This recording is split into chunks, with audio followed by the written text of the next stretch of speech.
예수님은 참 하나님이십니다. 그리고 참 사람이십니다. 말쟁이들은 말할 것입니다. 그가 참 하나님이라면 사람이 될 수 없고 참 사람이라면 하나님이 될 수 없다. 그러나 그것은 인간의 생각입니다. 하나님의 말씀인 성경은 이렇게 말씀합니다. 요한복음 1장 1절 태초에 말씀이 계시니라. 이 말씀이 하나님과 함께 계셨으니 이 말씀은 곧 하나님이시니라. 14절 말씀이 육신이 되어 우리 가운데 거하심에 우리가 그의 영광을 보니 아버지의 독생자의 영광이요 은혜와 진리가 충만하더라. 빌립보서 2장 6절에서 7절 그는 근본 하나님의 본체시나 하나님과 동등됨을 취할 것으로 여기지 아니하시고 오히려 자기를 비워 종의 형체를 가지사 사람들과 같이 되셨고 또 요한일서 5장 20절 그는 참 하나님이시요 영생이시라. 이런 말씀들이 나옵니다. 인간의 이성으로는 이해하기 어렵습니다. 그래서 신비라고 하는 것입니다. 하나님께서 우리를 너무나 사랑하셔서 구원하시는 그 방편이 너무나 놀랍고 신기해서 그렇게 표현하는 것입니다. 예수님이 참 하나님이시며 참 사람이라는 사실은 우리의 신앙생활, 특히 기도생활에 큰 힘과 용기와 위로를 줍니다. 왜 그럴까요? 하나씩 살펴보면서 함께 은혜를 받겠습니다. 첫째로 예수님은 참 사람이기에 우리의 연약함을 동정하십니다. 본문 15절 우리에게 있는 대제사장은 우리의 연약함을 동정하지 못하실 리가 아니요 모든 일에 우리와 똑같이 시험을 받으시니로되 죄는 없으시니라 그랬습니다. 같은 사람이라도 교만하고 안하무인이고 신처럼 군림하는 사람은 일반 백성들의 사정을 헤아리지 못합니다.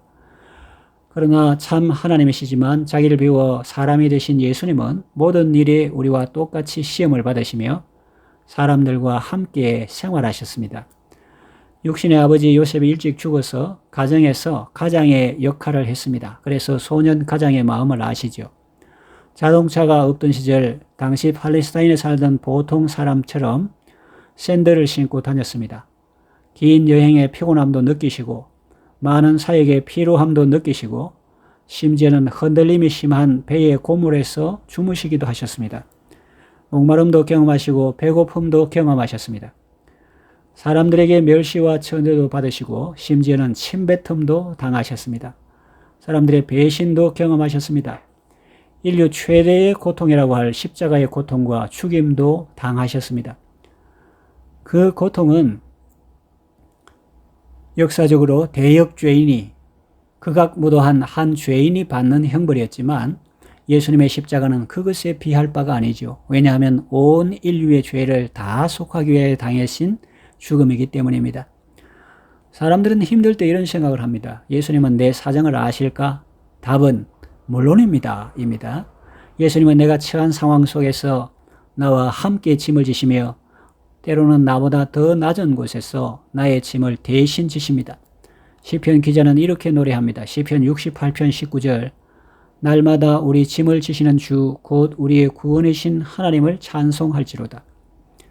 그러니 여러분 안심하고 아뢰십시오. 푸근한 마음으로 아뢰십시오. 예수님은 여러분의 말 중에 알아듣지 못하실 말이 하나도 없습니다. 이해하지 못하실 말도 없습니다. 우리의 사정을 다 아십니다. 우리의 말을 다 이해하십니다. 예수님은 우리가 처한 상황을 이미 다 체험하셨습니다. 그리고 승리하셨습니다. 그러니 걱정하지 말고 편히 아뢰십시오. 둘째, 예수님은 죄가 없으시기에 우리를 온전히 대속하십니다. 15절 하반절 모든 일에 우리와 똑같이 시험을 받으신 이로되 죄는 없으시니라 했습니다. 의사로서 사람들의 존경을 받는 사람은 인성도 좋고 실력도 있는 사람일 것입니다.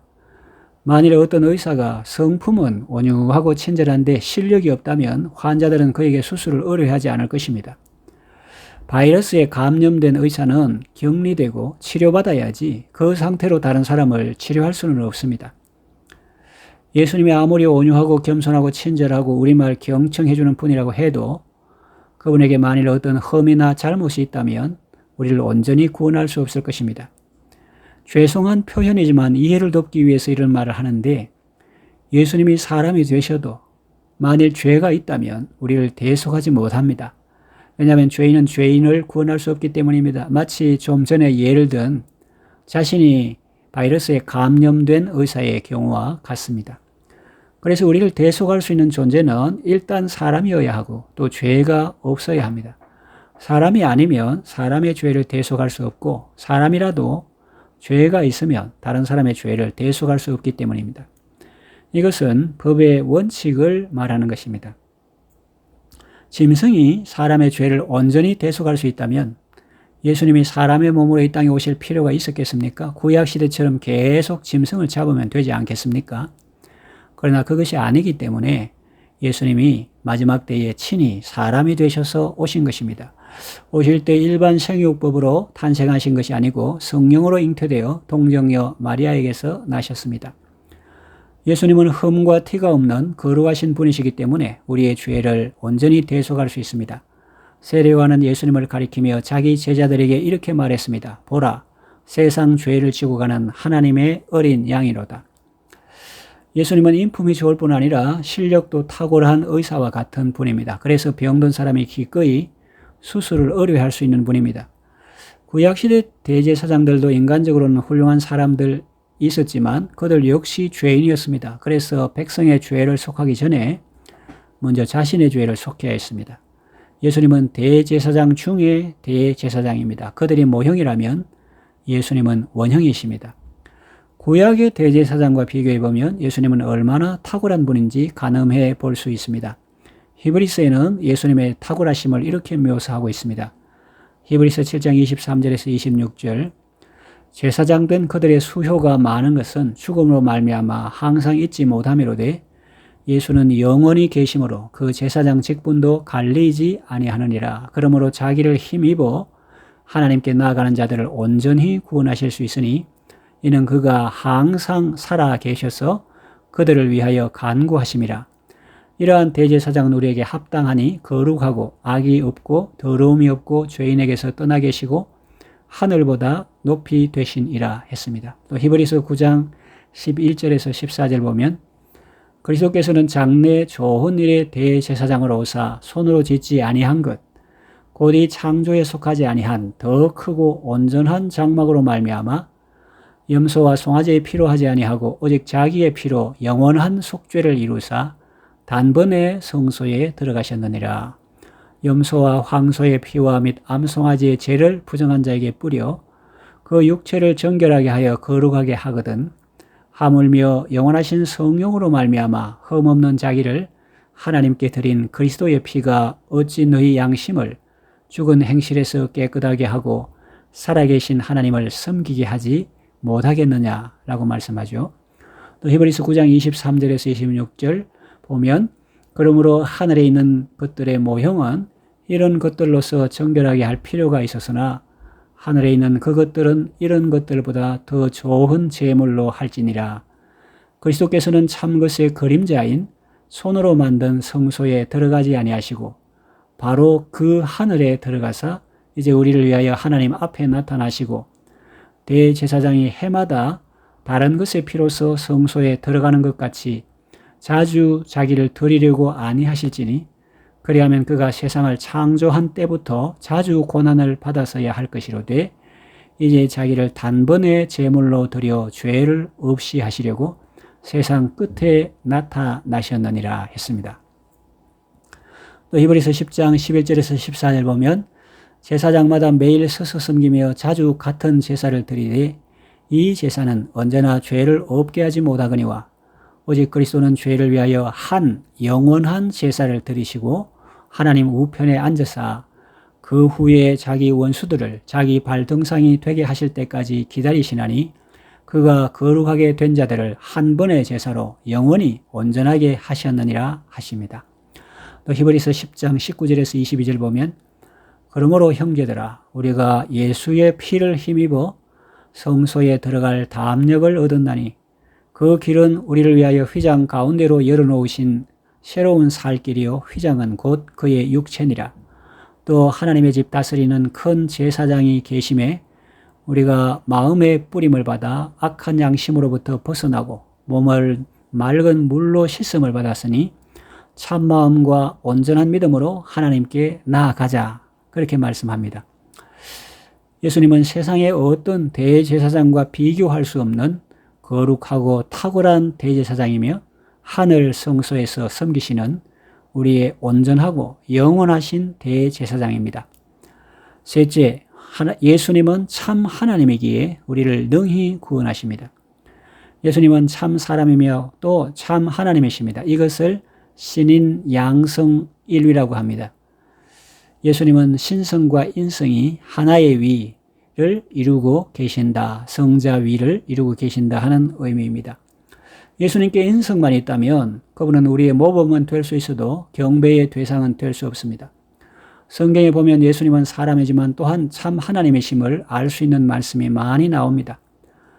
유대인들에게 아브라함이 있기 전부터 내가 있느니라 그러죠. 예수님은 영원하신 분입니다. 하나님이십니다. 또 전능하신 분입니다. 사람들이 놀랐죠. 이 어떠한 사람이기에 바람과 바다도 순종하는가 그랬습니다. 또 나사로야 나오라 하시니 죽은 자가 수족을 배로 동인 채로 나오는데, 이런 표현들은 예수님이 바로 하나님이시라는 의미입니다. 예수님은 그저 죄 없이 우리 죄를 짊어지시고 십자가에서 죽임당한 한 선량한 사람에 그치는 분이 아닙니다. 그 정도 분이 아닙니다. 죽으실 뿐만 아니라 다시 살아나셔서 영원히 우리와 함께 하시는 분이십니다.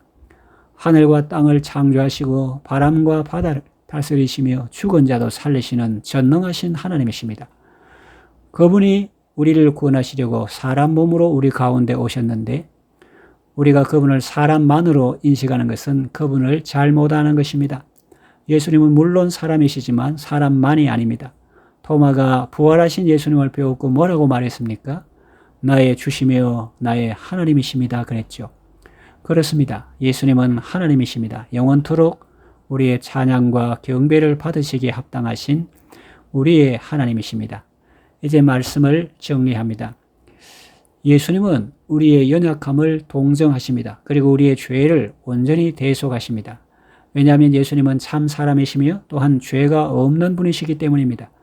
그리고 예수님께는 능치 못한 일이 없습니다. 왜냐하면 예수님은 하나님이시기 때문입니다. 그러므로 우리는 예수님께 무엇이든지 아뢰할 수 있습니다. 이해하기 쉽게 말하면 우리의 기도를 들으실 때는 사람 친구처럼 귀를 기울여 들어주시고, 우리의 기도에 응답하실 때는 전능하신 하나님처럼 역사하십니다. 그러니 여러분 기도하실 때 예수님을 생각하시고 예수님의 이름으로 아뢰십시오. 내 이름으로 무엇이든지 내게 구하면 내가 행하리라고 약속하셨습니다. 기도로 예수님과 교제하고 예수님과 연합함으로 삶 속에서 아름다운 열매를 많이 맺으시기 바랍니다. 기도합니다. 우리를 사랑하시고 우리를 죄에서 구원하시려고 독생자 예수님을 우리 가운데 보내주신 하나님 아버지 감사합니다. 죄 없는 예수님은 죄인인 나를 대신하여 벌을 받으셨습니다. 예수님의 공로로 우리는 죄 사함받고 거룩한 백성이 되었습니다. 예수님의 이름으로 아버지께 나아가고 예수님의 이름으로 아버지께 기도하고 예수님의 이름으로 아버지의 사랑과 은혜를 듬뿍 받아서 좋은 열매를 많이 맺게 하소서. 예수님의 이름으로 기도합니다. 아멘.